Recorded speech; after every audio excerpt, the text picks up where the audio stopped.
Taylor Swift just made music history. Again. For years, Swift has been on a public mission to reclaim control over her life's work after losing the rights to her master recordings. And now, in a move that's sending shockwaves through the music industry, she has officially bought back the master rights to her first 6 studio albums. That means for the first time since launching her career, Taylor Swift owns the original recordings of albums like Fearless, Speak Now, and 1989. This isn't just a big win for Taylor, it's a victory for artists everywhere fighting to control their own work. Let's rewind. Back in 2019, Taylor's former record label, Big Machine Label Group, sold the rights to her entire back catalog to music mogul Scooter Braun as part of a $300 million deal. Swift said she was blindsided by the sale and publicly called out Braun for what she described as incessant, manipulative bullying. The news sparked a media firestorm and ignited a broader conversation about artists' rights and the fine print in music contracts. What made it worse? Taylor said she had tried to buy her masters, but was denied a fair chance.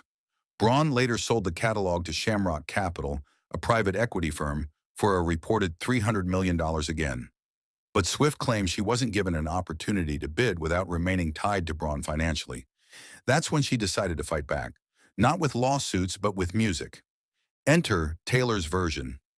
Over the last few years, Swift launched a massively successful campaign to re-record her first 6 albums, from Fearless and Red to 1989 and Speak Now. The idea was bold. If she couldn't own the originals, she'd make new versions so good they'd replace them in the hearts and playlists of fans. And it worked. Swifties around the world embraced the new releases, and the numbers backed it up. Red, Taylor's version, debuted at number 1, 1.1989. Taylor's version shattered Spotify streaming records.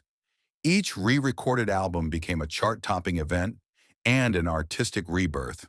But behind the scenes, Swift never gave up on the originals. Sources now confirm that Taylor has struck a deal, likely worth hundreds of millions, to buy back the rights to the original masters from Shamrock Capital. It's a full-circle moment that few artists ever get to experience. The chance to reclaim the very music that made them stars. And let's be clear, this wasn't just about business. For Swift, owning her masters has always been about principle, about creative freedom, about legacy. She once said, "I want to be able to own my work. That's all I want." And now, after 6 years of determination, she does. Industry insiders say this could set a precedent. Artists like JoJo, Prince, and Kanye West have all spoken publicly about ownership battles. But Swift's highly public and strategic approach, re-recordings, fan engagement, and ultimately a buyback, may become the blueprint for future generations. So what's next? With both her re-recorded albums and her original masters now in her control, Swift is in a rare and powerful position. She's essentially erased her past contract losses and turned them into one of the most triumphant comeback arcs in music history. For fans, it's another reason to celebrate. For artists, it's a sign of hope. And for Taylor, it's just another verse in the song she's been writing all along, a song about ownership, reinvention, and never letting anyone else write your story for you.